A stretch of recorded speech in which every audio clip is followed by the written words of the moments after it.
Welcome back to another edition of the TU Sports Extra podcast.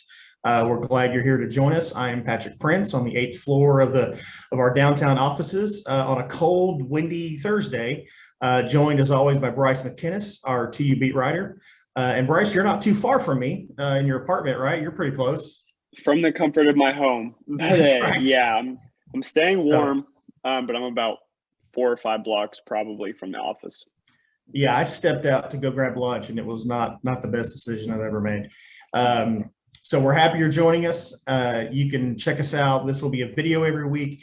We'll also turn it into a podcast. So if you'd rather listen than watch, you can check us out on Google, Apple, or Spotify. And we'll hope you'll check us out. Bryce, let's get into basketball a little bit. And I'm not really sure where to start. They're obviously struggling. Attendance is not good. Although to be fair, attendance is not good for a lot of people.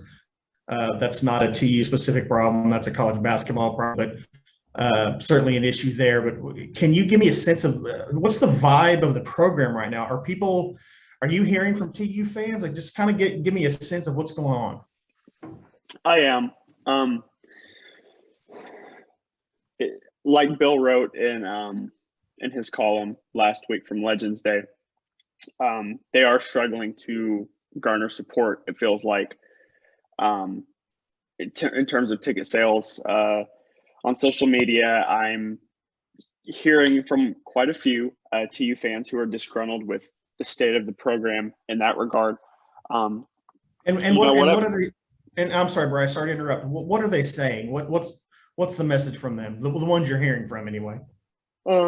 Primarily the message is in regards to Frank Haith. There are definitely fans who are calling for the firing of Frank Haith, calling for him to be removed from that position. The thing about this team is it's hard. It's been hard to gather what exactly is going on with this team just from the past 5 weeks that I've been on the beat.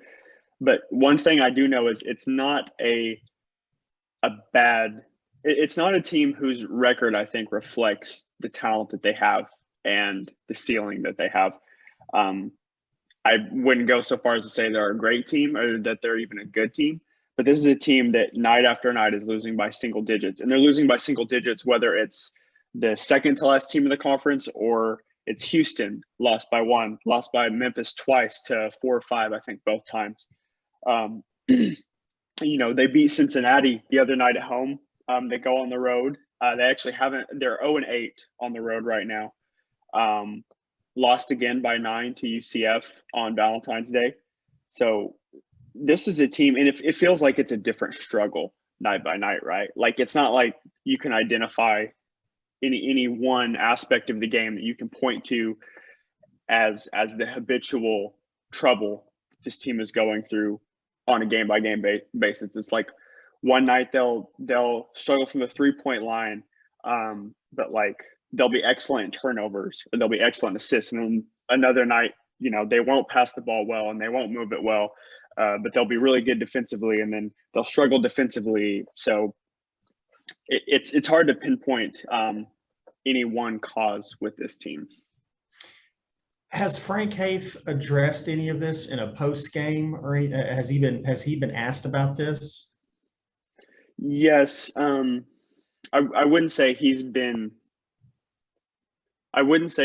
he's been asked necessarily yet about this season as a whole, but he's definitely hinted at times, after the Cincinnati win. I think what he said was, obviously we needed this one. So I don't think that anybody in that locker room is tone deaf to what's going on, but also as an athlete, as a team, as a coaching staff, there's always going to be the attitude of blocking out the noise. They don't know what's going on in practice every day. They don't know what's going on the team bus. So I think that that's probably the attitude that they've adopted. Bryce, I'm glad that you brought up Bill Hastings' column from the Legends Day last Saturday. For those of you who haven't had a chance to check it out, I would say it's a must read for any TU fan. He talked to some former TU legends who, some big names that people instantly recognize who were in town, and just kind of got their sense of what's going on. Bill addressed the attendance and how TU's been Frank Haith hasn't really recruited locally much at all, and we'll talk about the one that he has recruited in a minute, Anthony Pritchard. But it was just kind of a good look into kind of maybe where things are a little bit. So Bill's been around a long time, so but go ahead. The attendance, I want to add, Patrick, one thing that Bill pointed to was the early 2000s teams, the 90s teams that were really successful in the crowds that they drew. And I know it's easy to say everybody's struggling with attendance right now, but I'm also on the ORU beat. And I got to say, the Mabee Center is rocking for every men's game this season. They're filling that thing out. Student support is huge. And it's a little bit different with men's and women's games. But last night at the women's game, there were easily less than 24 students in the student section total. And at game nights at ORU, that whole section that's designated as the student section is packed all the way to the top of the arena every time. So that's the same town. You could even argue the same fan base in a lot of ways. So it's not impossible. It's not something that can't be done in 2022 with regulations and other complications that have been caused by COVID-19. I mean, certainly that is probably a cause to an extent, but I don't think it's the whole picture.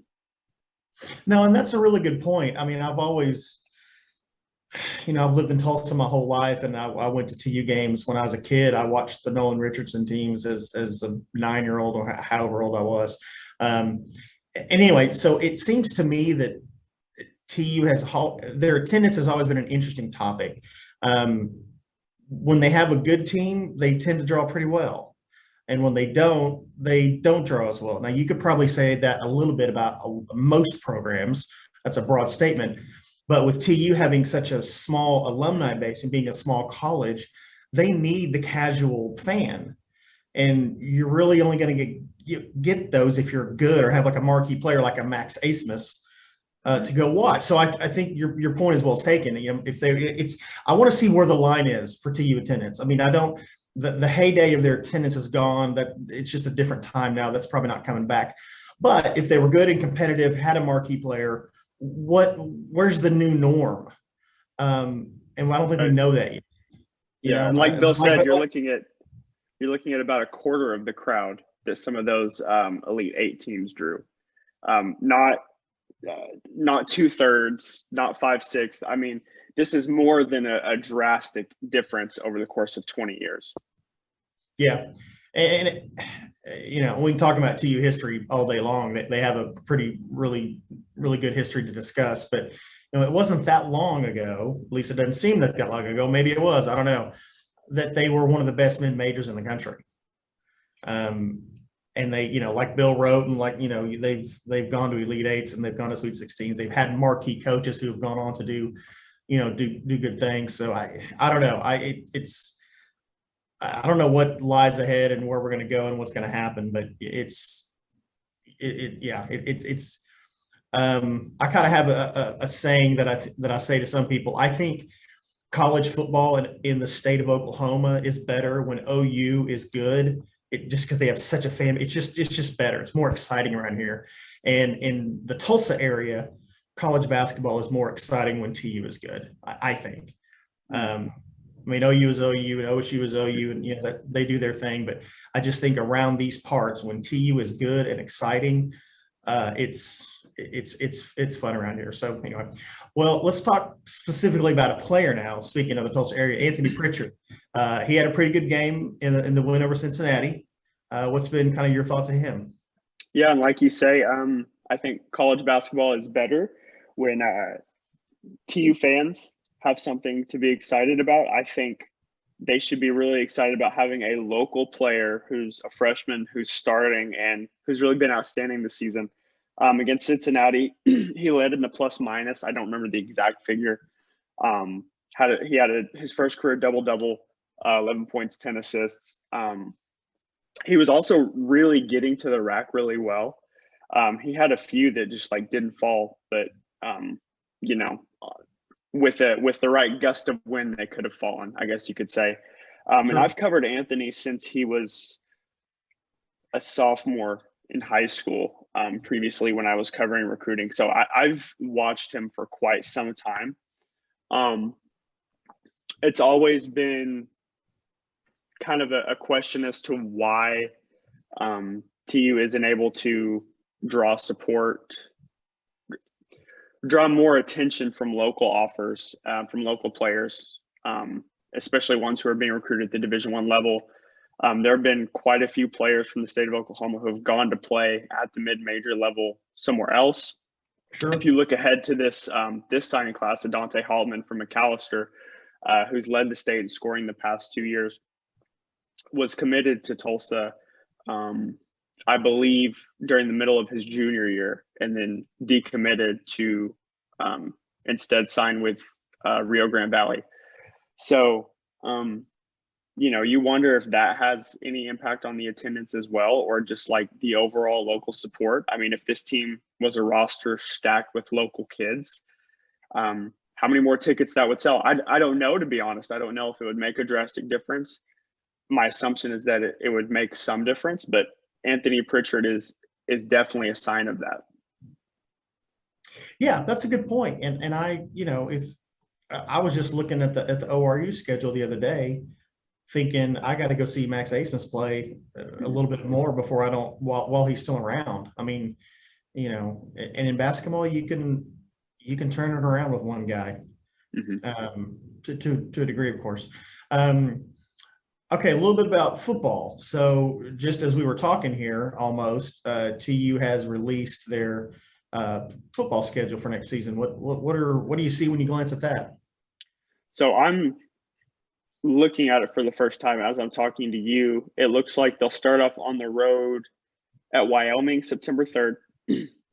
They'll open at home September 10th against NIU. And then I believe that's Jacksonville State. And then they'll have Ole Miss on the road September 24th, which is interesting. And then they'll open the conference season at home against Cincinnati. So that's a fun schedule. You've got a SEC team on that schedule, opening up with a game last year that was on College Football Game Day, and a defending Final Four team coming into Tulsa. That's good stuff. They also just released their spring practice schedule, so they'll be starting up with that on March 1st. They've also filled out their coaching staff, which obviously is a necessity going into this spring off season. I would say that things seem to be looking pretty well for them. Yeah. All right, let's leave it right there for this week. I appreciate you guys tuning in. Bryce, thanks for the knowledge. Thanks for the time, and we'll catch up next week. See you, Patrick.